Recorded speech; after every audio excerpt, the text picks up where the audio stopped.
All right, we're getting close here. I got 8:04. We'll give it one more little minute here. Got 67 people in so far. That's great.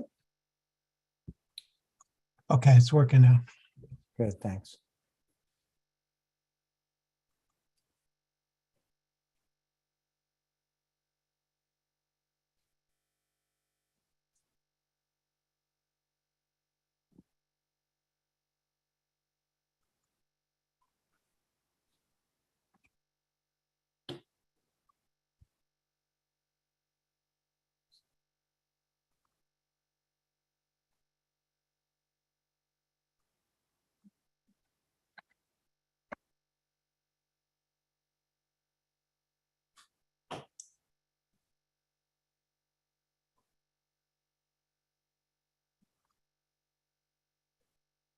Well, okay. I think we should go ahead and get started. It's 8:05, and we have 70 people here with us tonight. So welcome all. Thank you for coming. And it's 8:05, and we have 70 people. Getting a little echo there, Cole. Okay, so my name's Ken Jones, and I'm going to MC this webinar this evening. I'm here representing the War Industry Resistors Network. Hopefully, most or all of you know who we are, but just in brief, in case you don't, we are a coalition of local organizations around the country. Even have some members. There's one in Australia, a couple in Canada, the UK. Local coalitions who came together about 6 months ago, I guess, and working in opposition to the war industry. And we mean the war corporations like Lockheed and Raytheon and all of those, and also the banks that fund the war corporations and, you know, affiliated institutions that are part of the industry. As I say, we've been around for 6 months or so, and almost every month, at least every month since January, we've had a webinar. And this is our 6th webinar. You can go to our website. We call ourselves WIRN, W-I-R-N, and it's our website. I'm going to post it in the chat. There it is. Our website is hosted by Veterans for Peace, and we're, in a sense, an affiliate of Veterans for Peace, although not officially, but their staff works closely with us, their national staff, and they host our website. So that's a little bit about who we are. We have about 30 organizations around the state, around the country, I should say. And we just finished in April a week of action. We asked everyone during the week of April 17th to 24th to go out somewhere and do something visible, some demonstration or action, direct action, or any kind of action. And we had about 30 locations around the country that did so. So now we're meeting and strategizing about what comes next for us. We're going to continue our webinars every month, and we're going to be in touch with people on our mailing list and let them know sort of what our next series of actions will be after, you know, from here on. And in fact, if you want to be part of our mailing list, you know, just put your email in the chat and we'll get it. So this evening, our webinar is called Moving the Money. Move the money now more than ever. And because we want to focus on how our money is being spent on war. As we well know, it's, what is it now, up to $53 billion dedicated to the Ukraine war, and plus all the money in the defense industry budget. So we want to focus on how that money should and could instead be spent on caring for each other and building a healthy and sustainable future for us and our children, grandchildren. We know that the money going to war and the war industry is outrageous. It's getting worse, and it's not likely to be the last theft of our money that's being appropriated. This is a continuing problem, and the global sanctions put in place by the US and the Europe against Russia are going to further impoverish people in our country and around the world. And it will especially affect, as we know, those people who already suffer from poverty, racism, and militarized repression. So that's the focus of this webinar, and we're really pleased and honored to have two great speakers this evening. Lindsay Kashgarian is the program director for the National Priorities Project, and the Reverend Dr. Liz Theoharis is the co-chair of the Poor People's Campaign. So each of our speakers will address this misappropriation of money and suggest and give us food for thought about how it could be better spent. We're going to ask each Lindsay and Liz to take 15 or 20 minutes to speak to us. And then if you have questions, you can put them in the chat. But at the end of the two presentations, we'll have ample time for people to speak and ask questions of Lindsay and Liz. So what I'll do is introduce each of them from their bio as we have one first and then the other. And Lindsay's going to go first. So let me tell you that Lindsay Kashgarian is a program director for National Priorities Project. It's a part of the Institute for Policy Studies. Her work on the federal budget includes analysis of the federal budget process and politics, military spending, and specifically how federal budget choices for different spending priorities and taxation interact. Particular area of focus for her is how a decades-long policy of outsized military budgets has eroded political will to invest in opportunity and human potential through greater federal support of education, healthcare, infrastructure, and more. Her articles have appeared in NPR, the BBC, CNN, The Nation, US News and World Report, and others. She holds an MPP from UCLA and a BA in physics from the University of Pennsylvania. So welcome, Lindsay. The floor is yours. Thank you, Ken. And thanks to the War Resisters League for hosting us, and thanks to everybody for being here. I see some familiar names and faces, so glad to see you all tonight.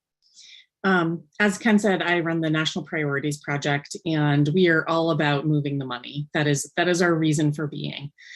We are all about shifting funding from the military and what we now call the militarized budget, which we've been increasingly focusing on over the last few years, into all of the things that we need to actually keep us safe, and recognizing that the military budget and militarized spending does not keep us safe. So I have some slides I'm going to share with you tonight, if that works, and take just a second to start to do that.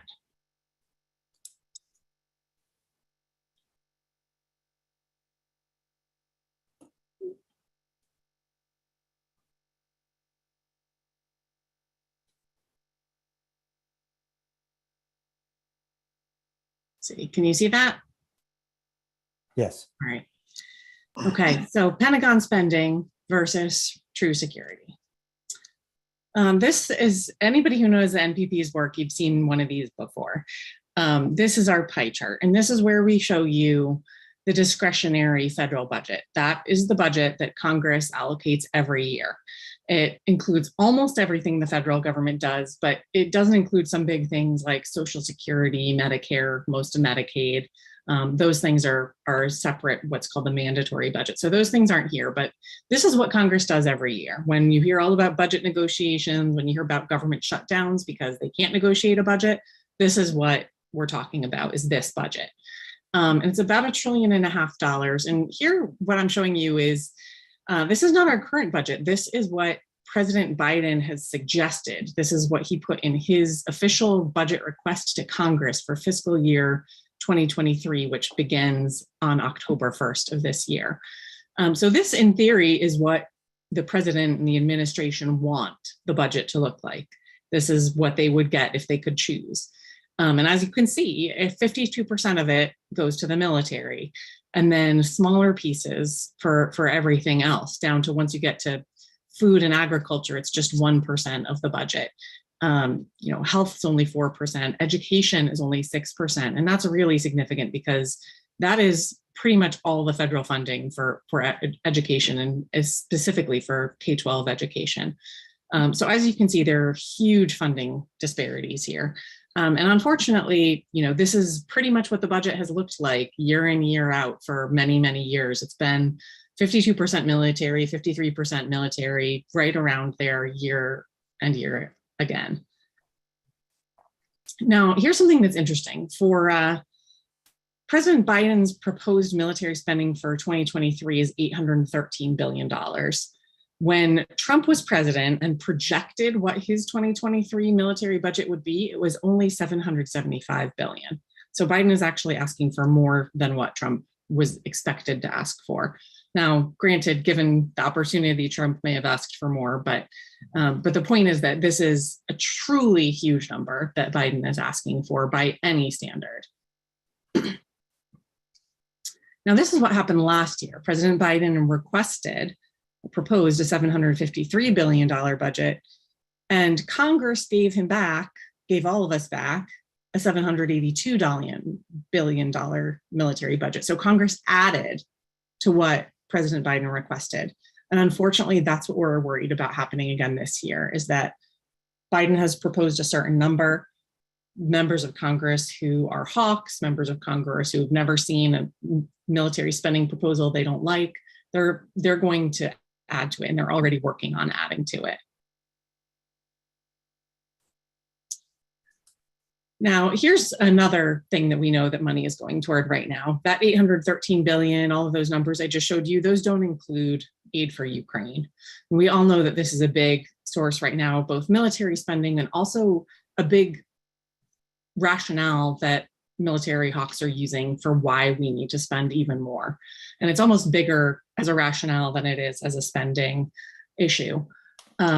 There have been two big packages that Congress has approved so far in Ukraine aid.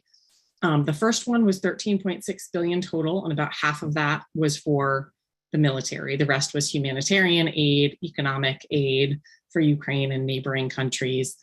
And then again, just recently, they've approved a $40 billion aid package. Again, about half of it is military and half is humanitarian and economic aid. So these are dollars on top of the money that we're already talking about.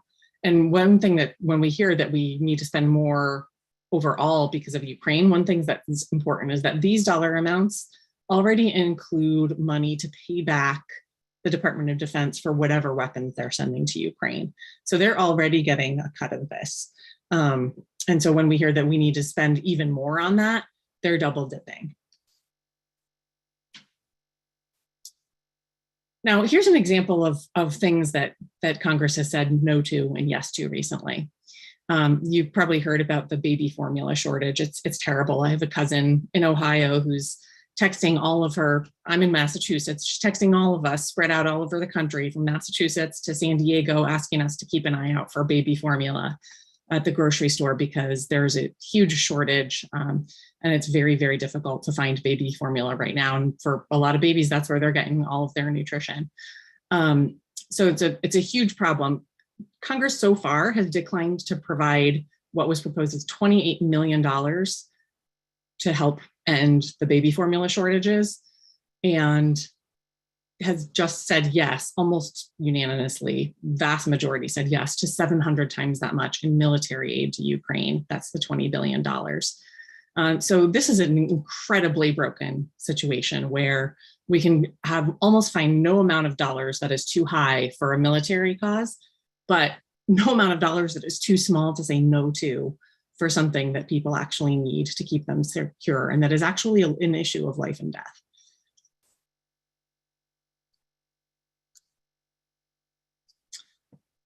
Now, the big surge in military spending is really not what we were hoping for, and not what it would have been reasonable to expect, given that in August of last year, we pulled our last troops out of Afghanistan.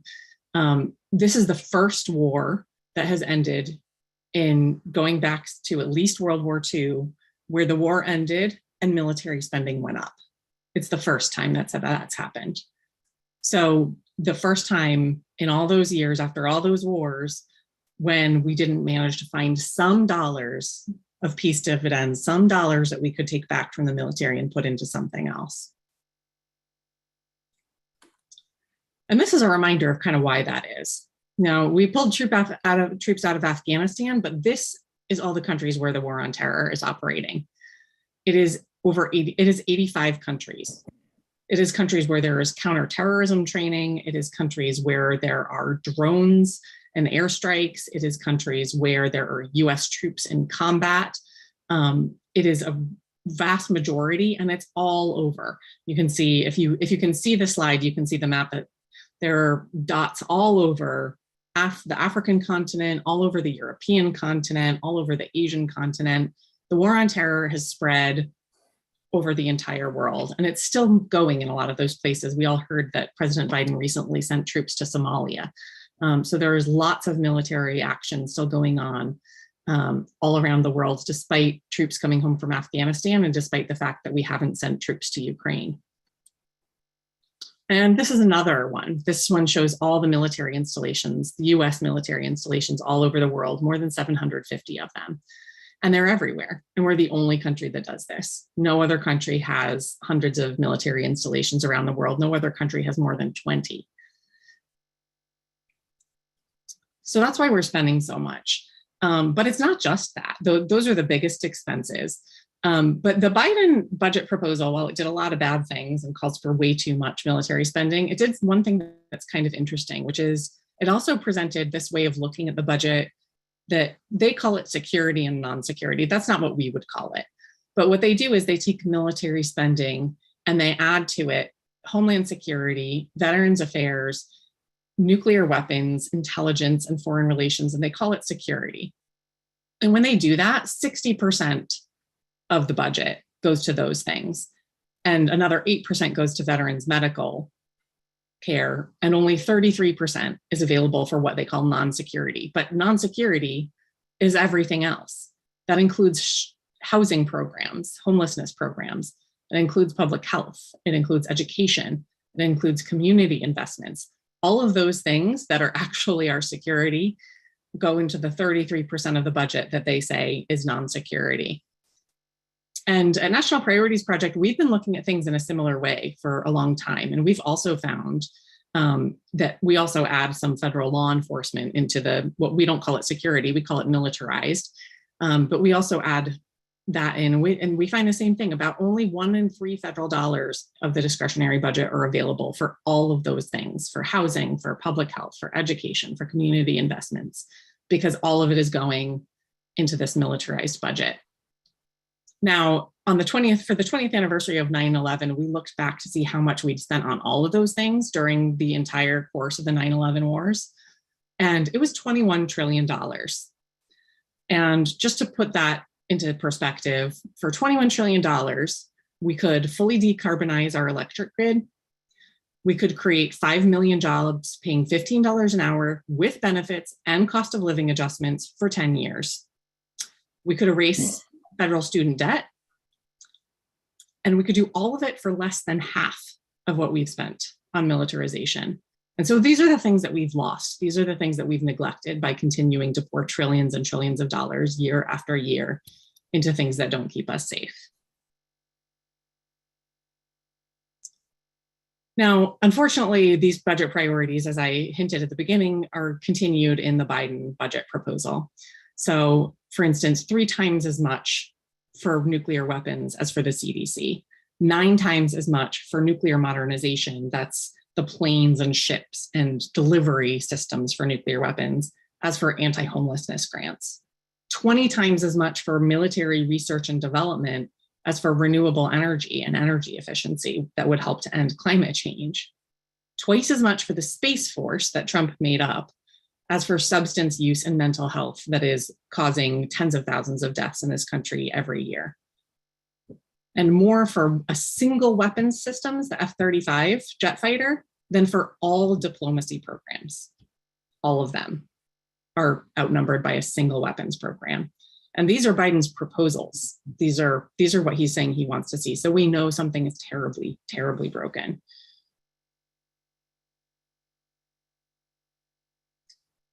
Now, here's another way of looking at it. This is a little complicated, so I'll walk through it. There's a chart here, and it has 4 different bars, and it's different amounts of increases in Pentagon spending versus what the annual cost would have been of the Build Back Better plan. And the Build Back Better plan, remember, it had child tax credits that would go to families to help keep children out of poverty. It had help for childcare and universal preschool. It had help for home health care for people who need that. It had lots of new investments in clean energy. So it it would have helped address a lot of our big problems. And it had more than that besides. The annual cost of all of it would have been about $170 billion. And that's over on the right. Now, over on the left, this Pentagon increase, this is the difference between what Pentagon spending was at the time that Build Back Better was killed and what Biden has proposed now. So he added $71 billion. Now, the next one over, if you take about that $71 billion that Biden is adding, and then add to that the Ukraine aid, it's $98 billion. So already we're at more than half the annual cost of what Build Back Better would have been. If you add on to that, take Biden's $71 billion increase, take the Ukraine aid, and then add to it a $20 billion published list that the Pentagon has given of additional things that they would like that aren't in Biden's proposal, you get $119 billion. You're at 70% of the annual cost of Build Back Better, and Congress isn't even done adding to the Pentagon budget yet. So they're already spending the money, but they're not spending it on things that we need. And this puts a lie to the idea that the reason for killing Build Back Better was that we can't afford it. Of course we can afford it. We're just putting the money here instead. And here's where we see that there is even more pressure for things to go in the wrong direction. These are a bunch of headlines for all of the ways that hawks and that different folks in Congress are going to be pushing for even higher militarized spending, even higher spending on the Pentagon. They're pointing to inflation. They're pointing to some of the cuts that the Biden budget did make to certain programs like the F-35 and something called the Sea-Launched Nuclear Cruise Missile and the nuclear gravity bomb, which are about as scary as they sound. And all of these things are reasons why folks in Congress are pushing for even more spending on the Pentagon budget. And if they get their way, we will be at $1 trillion a year just for the Pentagon, faster than we can even believe.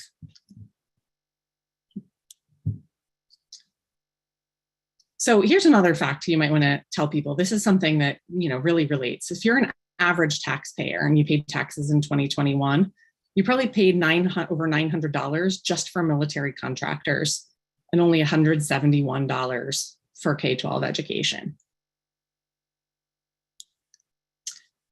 And then here is, for anyone who's interested, on our website, nationalpriorities.org, we have this calculator where you can go and see for many different military spending figures, the total military budget or many different military programs, what else could we have done with that money? And what else could we have done in your community, in your town, in your state, in your congressional district for those dollars?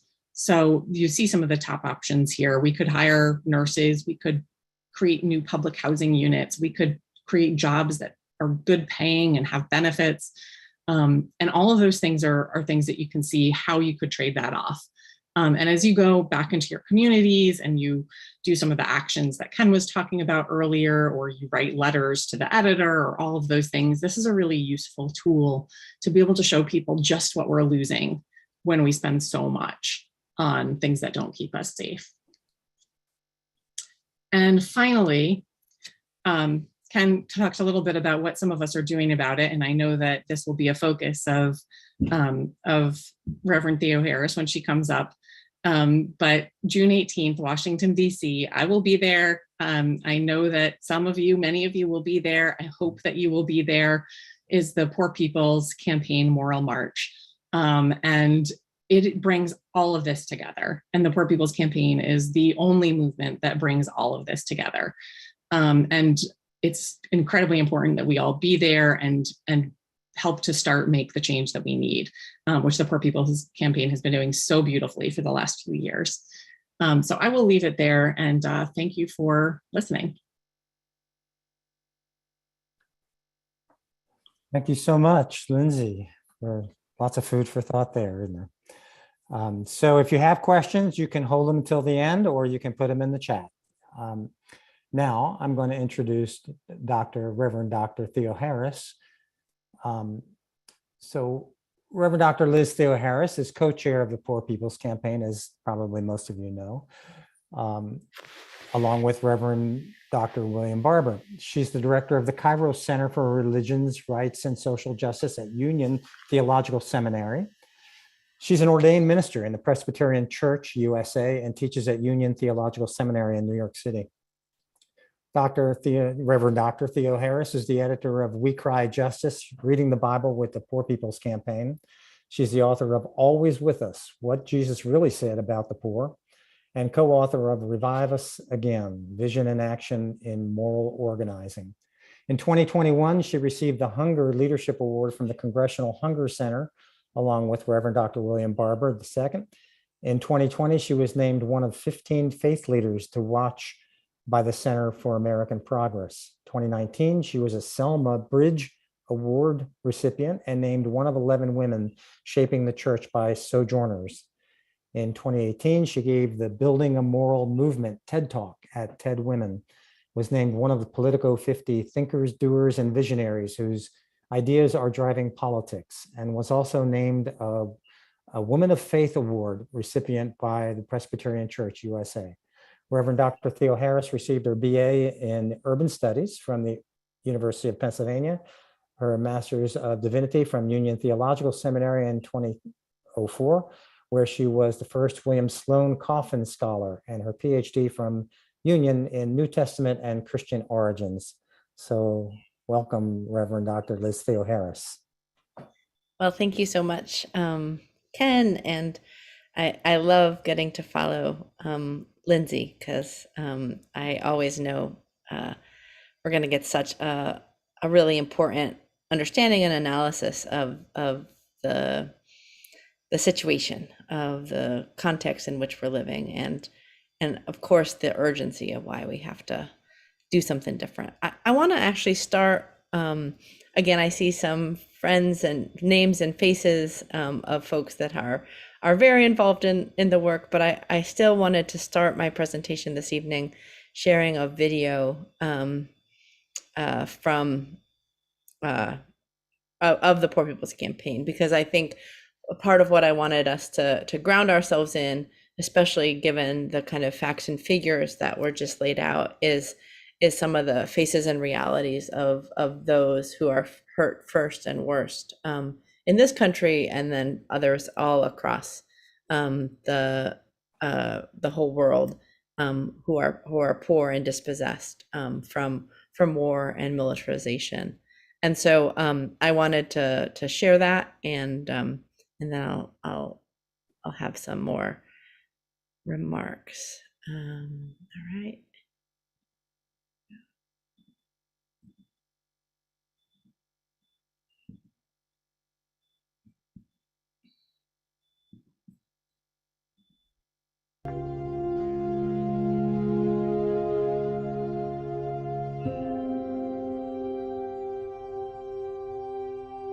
I worked 41 years in the coal mines.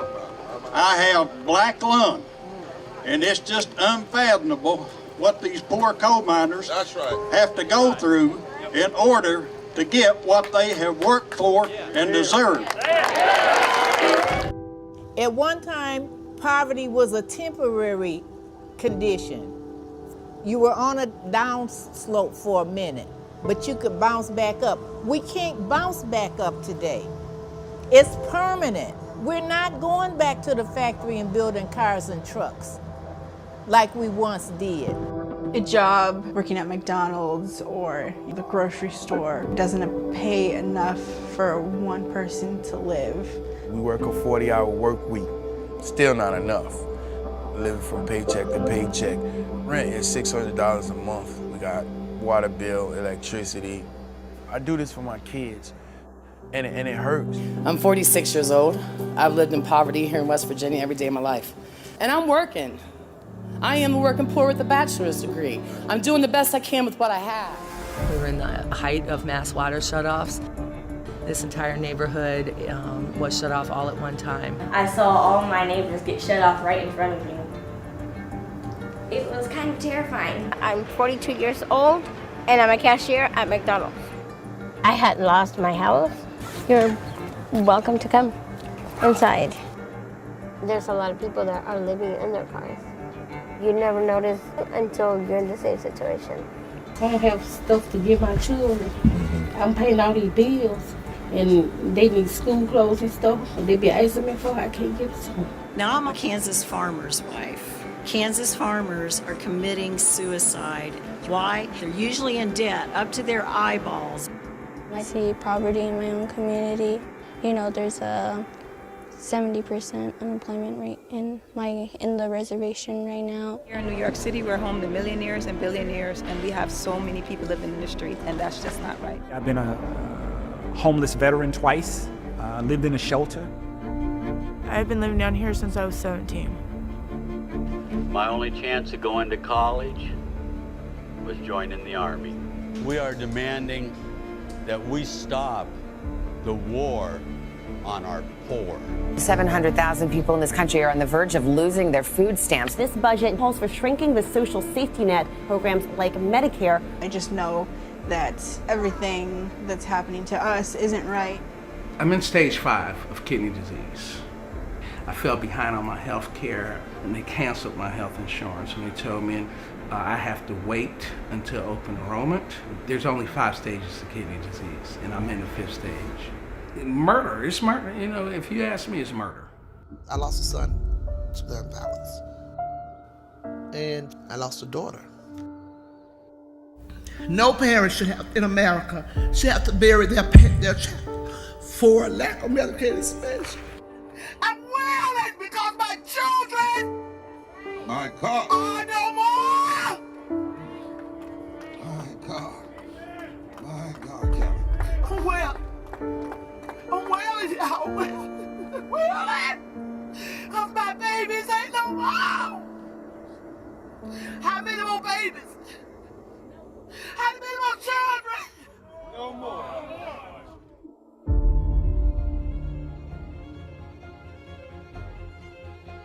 I want you to know that when hands that once picked cotton join hands of Latinos, join hands of progressive whites, join faith hands and labor hands and Asian hands and Native American hands and poor hands and wealthy hands with a conscience and gay hands and straight hands and trans hands and Christian hands and Jewish hands and Muslim hands and Hindu hands and Buddhist hands. When we all get together, we are an instrument of redemption.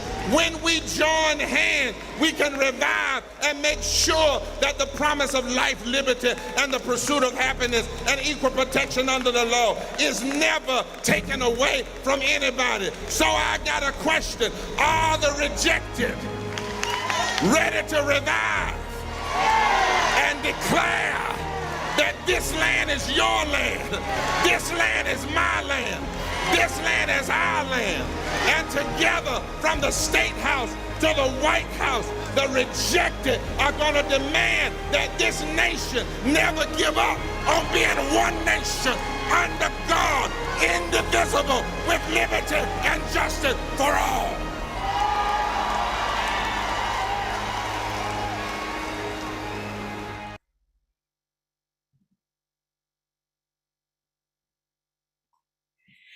So I just wanted to kind of ground us in both the realities, the costs of war, the costs of a war on the poor, but then also the power that has the potential of really changing the entire direction of things in terms of people coming together. And what I want to share for a little bit tonight, and then I'm looking forward to some more further conversation and Q&A, is talking about this kind of interlocking injustices, that Dr. King puts out in '67 in that Beyond Vietnam speech of racism and militarism and poverty, and that we in the Poor People's Campaign and National Call for Moral Revival have added ecological devastation, the denial of healthcare,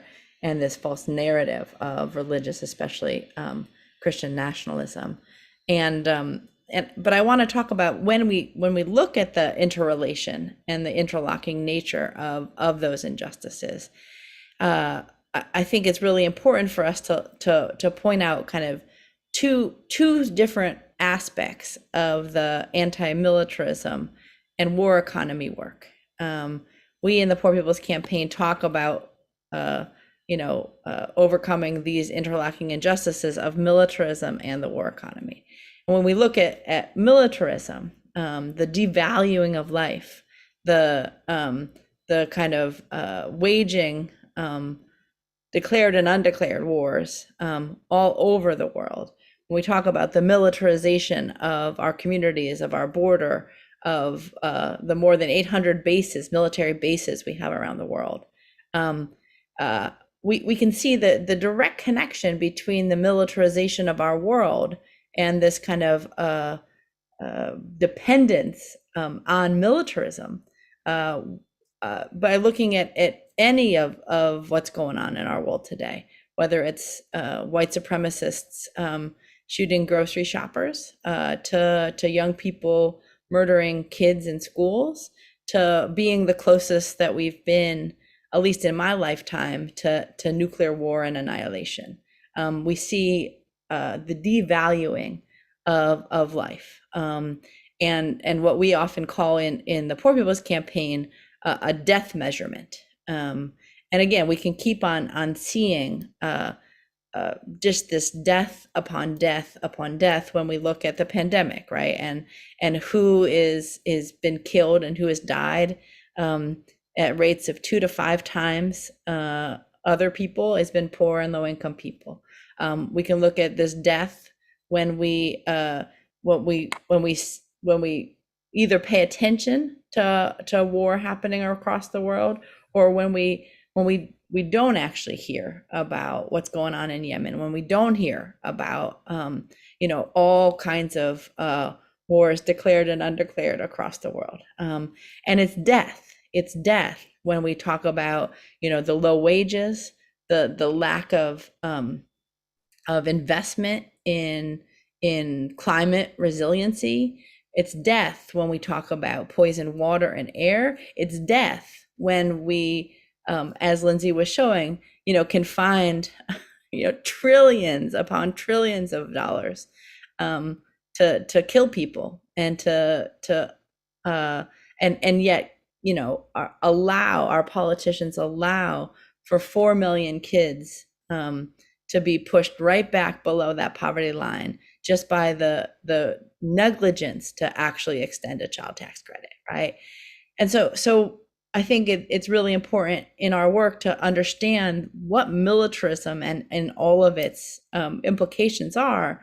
I think about Dr. King and him talking about how war is an enemy of the poor, right? Enemy of the poor in the United States, enemy of the poor in Russia, enemy of the poor in China, enemy of the poor in Palestine, and it's a cruel manipulation of the poor. I mean, if we think about the poverty draft in this country, if we think about poor people going across the world to kill poor people, whether it's Afghanistan or again, so many places, and then there's this war economy part. And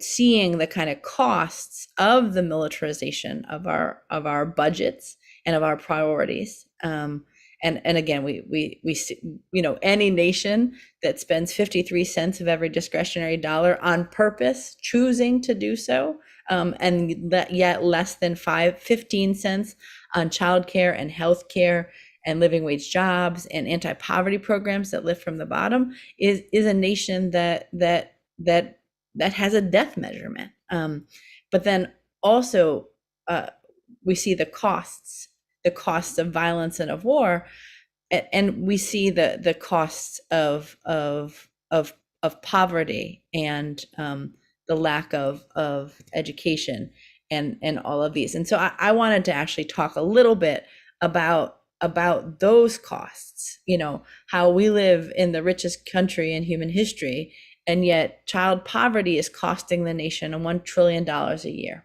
And we live in a nation that has about 5 empty houses for every homeless person, and yet it costs the country more than $100 billion every year, basically to have unstable housing. You know, we live in a nation that throws out more food than it costs to not just than we could use to not just feed every hungry person in this country, but across the world. And yet hunger costs $160 billion a year, right? And all of this on top of all of these other costs, you know, whether it's mass incarceration, costing, you know, $180 billion a year, you know, whether it's an unjust immigration system, you know, costing $123 billion a year just in lost contributions to GDP alone, you know, whether it's the costs of, you know, an action on climate change, which is costing our economy more than $3 trillion a year.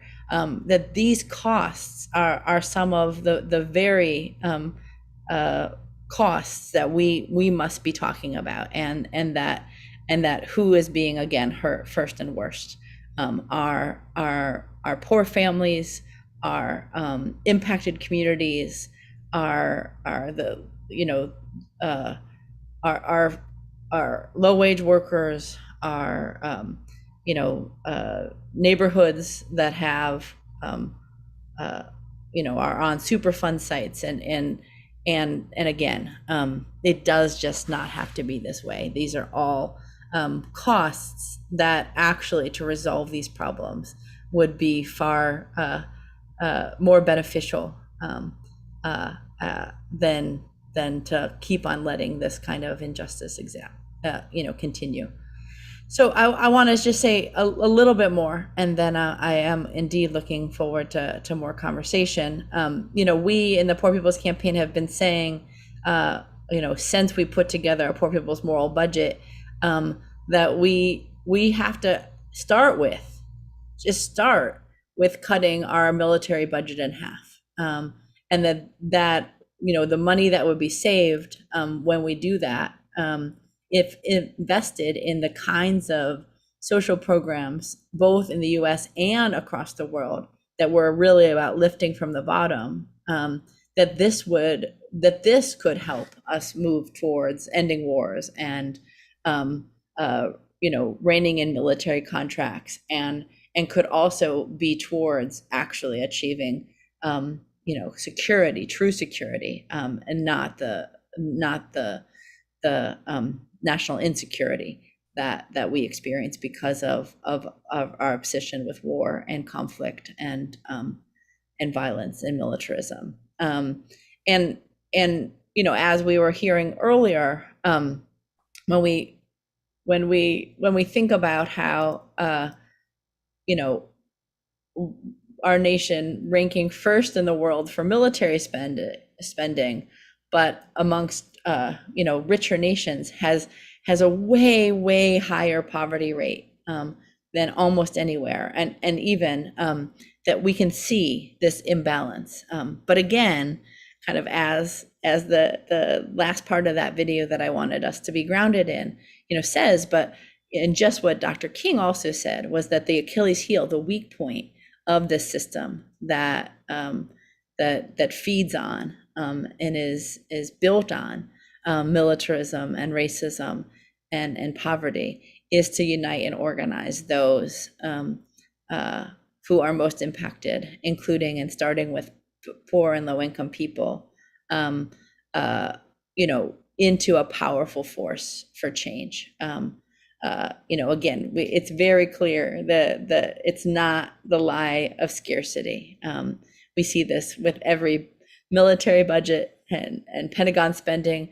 We see this, you know, when Wall Street's in crisis. We see this when any kind of, you know, emergency happens, that there are always resources. But right now we do have a scarcity of political will and moral consciousness to actually, you know, change and make life for the better. And so you know, in our study of history and of the present, the only thing that can actually has had the power in the past and has the power in the present to change all of that, is to build a broad-based movement. And so I think I might actually stop there, because I also am very conscious of the time, but it's powerful to be with everybody. Thank you so much, Liz, Reverend Liz. It's powerful to have you with us too. And you too, Lindsay. So we have time now for a little interaction back and forth. I have been tracking the chat and I see 3 people there who've had actual questions. And so I'm going to ask each one of you to unmute, and then what we'll do, I can see Jay Jury has his hand up. You can do what Jay is doing on your screen, which is if you go to the reactions button, you can press raise your hand. And what we'll do after we get our 3 who put questions in the chat is take you one after the other up there with your raised hands. Okay, so so Padma, I saw your question there. If you'd like to ask it, you can, I think you can unmute. Is that right, Cole? I have to give her permission, but I did. Okay, thank you. Go ahead, Padma. So yeah, thank you. Thank you for this webinar, and thank you for Reverend and Lindsay. This was just awesome. So my question was for you, Lindsay. You said something that we are already paying back the Department of Defense. What did you mean by that? So in the Ukraine bills, the aid for Ukraine that's passed, this is oversimplifying just a little bit, but there are basically 3 buckets of military money in those bills. One is we're sending money to Ukraine for them to use for their military. Another one is we're giving money to our Pentagon in order to station troops all around Eastern Europe surrounding Ukraine. And the third is we are sending money to our own Pentagon to pay them back for weapons that they're sending to Ukraine so that they can replace them. And this is something we're hearing a lot from folks who want more money for the Pentagon, is that, oh, they need more money so they can replace the weapons they've sent to Ukraine. But we're already doing that. So they're trying to double dip by asking for that again, even though we've already done it. That's the answer. But I'm still not clear. How did we already do it? The money so the Pentagon is sending weapons that they have stored, weapons in their stores. They've sent some to Ukraine, and they want to replace those. Right. And Congress has already appropriated money for them to buy more weapons to replace those. Thank you. Thank you very much. Will Hobson, you put a question in the chat. Would you like to speak to it?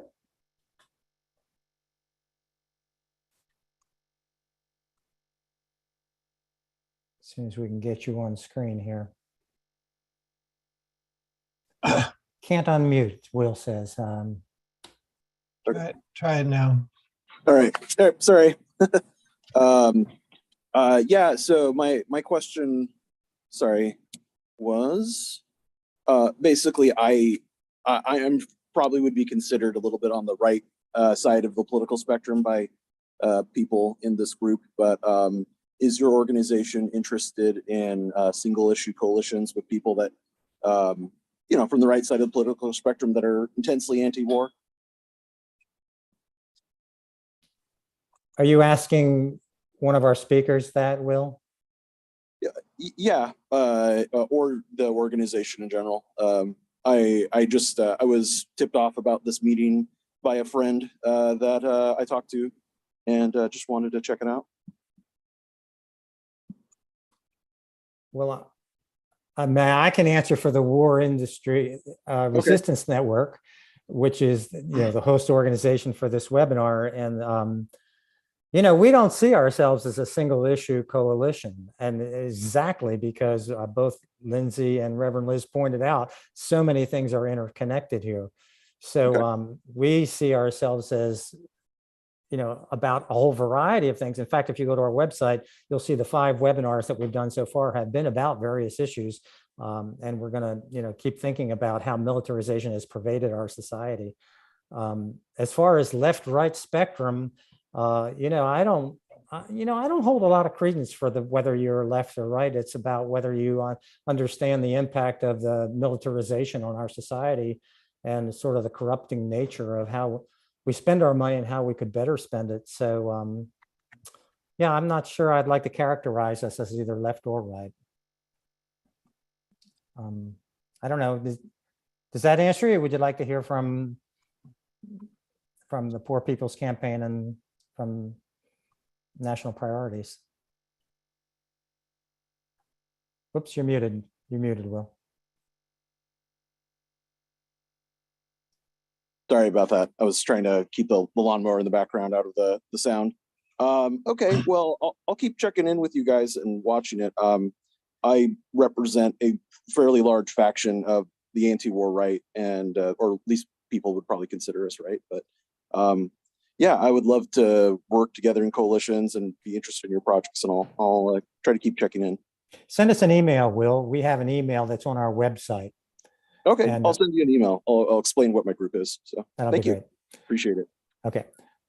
Susie Garrett, I see you with your hand raised, and you also put something in the chat. Why don't you go right ahead?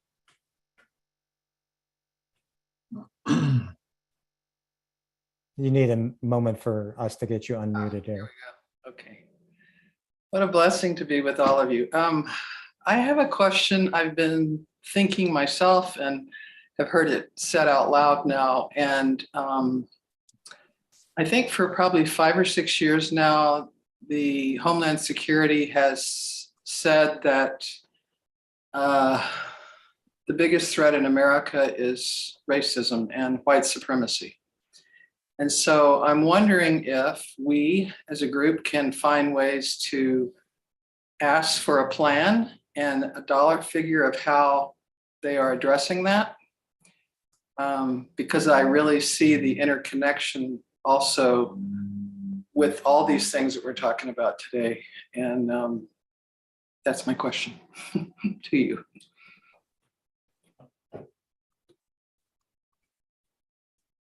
I'm happy to jump in, and then maybe Lindsay, you'll have things to add as well. But I really appreciate that, the bringing in the question of kind of I would say Christian nationalism and white supremacy and this kind of drive towards authoritarianism. And I, again, as a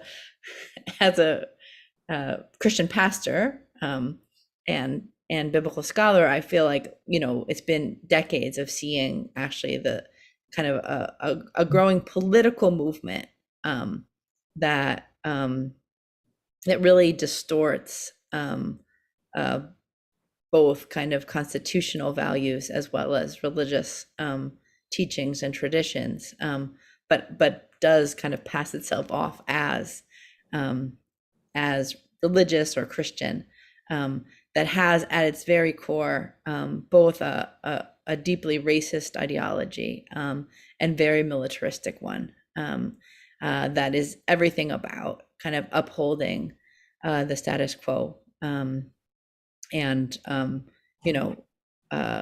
and kind of U.S. exceptionalism, and a whole connection of different issues. And I think it's actually part of the reason that we in the Poor People's Campaign, when we launched, when we were kind of looking at like what it looked like to kind of catch up with Reverend Dr. King and welfare rights leaders and others that were organizing in the civil rights movement, in the anti-war movement, in the kind of different liberation struggles of the 60s and 70s, we said that especially over the last 50 years, we have to look at this rise in extremism and especially its connection to militarism and to and kind of Christian nationalism. And so again, I think it is deeply connected. And we've been trying to put some of that kind of analysis out there more, but I really appreciate, because I think a lot of extremist ideas have been really normalized. And so sometimes I'll even say that the kind of distorted narrative of this kind of movement, blames poor people and immigrants and women and queer people and trans people, for all of our society's problems, pits us against each other, and then feeds us this lie that this is as good as it gets. And, we're, and that's like a pretty dominant narrative these days. But it actually comes, deeply out of, very extremist views that are also, very connected, both to the same folks that refuse and keep on not passing gun control laws and keep on approving budgets, of military budgets, and that keep on denying living wages and healthcare and programs from the bottom up to our people. And I think it's, again, as Bishop Barber, the co-chair of the Poor People's Campaign with me, says, if those folks are kind of cynical and mean enough to be together, then can we be smart and hopeful enough, to get together? And I think that's really what we're kind of interested in. Is calling it out, though, by name too offensive that they can't even come to the table? Because it just seems to me it goes with all of it. It's what we're taught in history, what we're taught to war heroes, all these kind of this sort of thinking of dominance as the superior standard, that we're also supposed to subscribe to or try to be or something. And it's it's very sad. And it's so much indifference, to the point that I see when I'm out with people, I see indifference, and I also see a sort of disassociation. And it's deep, but it seems like we need to start shoveling all of us out of it, and own it. Right on, Susie. So I am conscious that we're at the 9 o'clock mark, and I don't know, Liz or Lindsay, if you have extra minutes or if you need to get on out of here. Do you have any extra minutes to spare here? I can say a few more minutes. Okay. I can say a few more, but I have to go pretty soon. Okay. So I can count 5 people with their hands raised. Let's try the first couple and see. Let's give ourselves 5 or 10 minutes and then call it quits. So Jay Jury, you've had your hand up from the very beginning. Why don't you go right ahead? Thank you, Ken, and I appreciate this webinar. And I've got a very quick public service announcement and then a question. The announcement is I'm working with a group also called, perhaps ironically enough, Move the Money. And we're having a webinar on Tuesday, June the 7th at 8 p.m. called Garrisoning the Globe. And the featured speaker is a gentleman by the name of David Vine, who's written a couple books on the subject of military spending, particularly overseas. So that's very much a companion piece to what we're talking about today. It's all kind of kindred spirits, and I wanted to let people know about that. And if you're interested, I put the link for that Zoom meeting in the chat under my name, so you can find it there. And my question is, I think, more geared toward Lindsay, which is, I found your charts and graphics very interesting. Are they available on the National Priorities Project website, or kind of going through them in the presentation here, I wasn't able to absorb it all. I'd like to be able to take a closer look if possible. Thank you. They won't be on our website. Some of them will be on our social media, but I'd be happy to share the slides. And maybe I can share them with Ken, and you can see that they get to everyone. Happy to do that. Thank you for doing that, sharing it. Okay, let's try Richard Wright. You got your hand up there. Yeah. First off, I'd like to say I'm on the same group as Jay, although I suspect we have different opinions. I have a couple of questions or a couple of comments. One is, I've been in this movement now for going on 50 years. And I've been to an awful lot of talking heads seminars. And, it's like people get excited and they go away. And you get excited, they go away. I'm beginning to wonder if maybe we don't need to reevaluate what we're doing here and how we can grow this thing, for one thing. Second thing that I'll bring up is, it seems to me apparent that that Russia is going to win in Ukraine. Every indication is that the Ukraine is on its heels. This seems to me to offer us an opportunity to point out the ineffectiveness and the impotence of NATO. And so I was just wondering if maybe, if maybe you can address either one or both those questions. Thank you.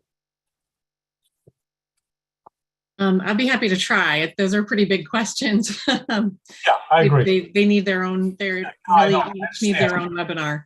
I agree. We do need to do things differently, and I actually think the Poor People's Campaign is doing a really great job of that by tying these issues to other issues. And I mean, all the people you saw in that video, you're not seeing them probably at a lot of these seminars or a lot of your peace groups, but they're organizing with the Poor People's Campaign. And we're doing that working with other groups as well. National Priorities Project, we work with a lot of immigrant rights groups. We work with climate change groups and helping them make the connections between militarism and military spending and those issues so that we can get more people working together on all of this. So we're trying. It is hard. This stuff is hard. And I don't want to pretend that we're going to turn everything around, but those are some of the things that we're trying to make this better. And then on NATO, I think that's a tough hill to climb to argue about NATO. But I think one argument we can definitely make is that the Russian military is not also big and bad and scary as we're being told, and as people who are saying who want us to spend more on our military. They're saying that we need to spend more to fight Russia or to counter Russia, but Russia's not actually, as everybody keeps saying, they've not been able to take over Ukraine. And so that's not a reason.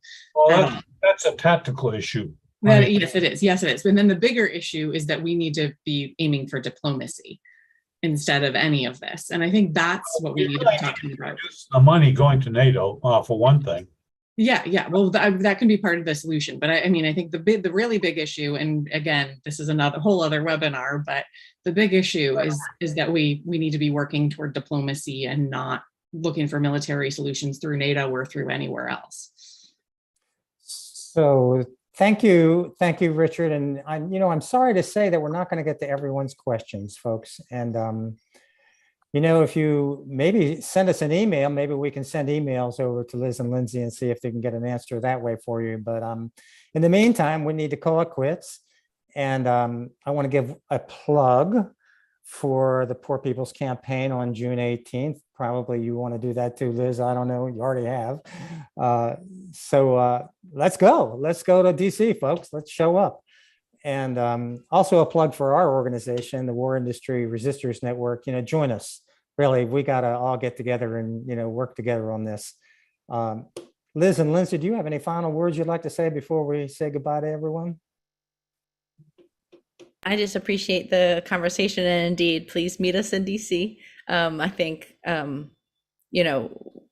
we've been saying that this isn't just a day, but that when we look at what's going on, that what we have to do is send a strong message, a united message that takes us all out of our silos and issue areas and brings us all together. And so hope that folks will join indeed and continue to make these connections between militarism and other forms of injustice.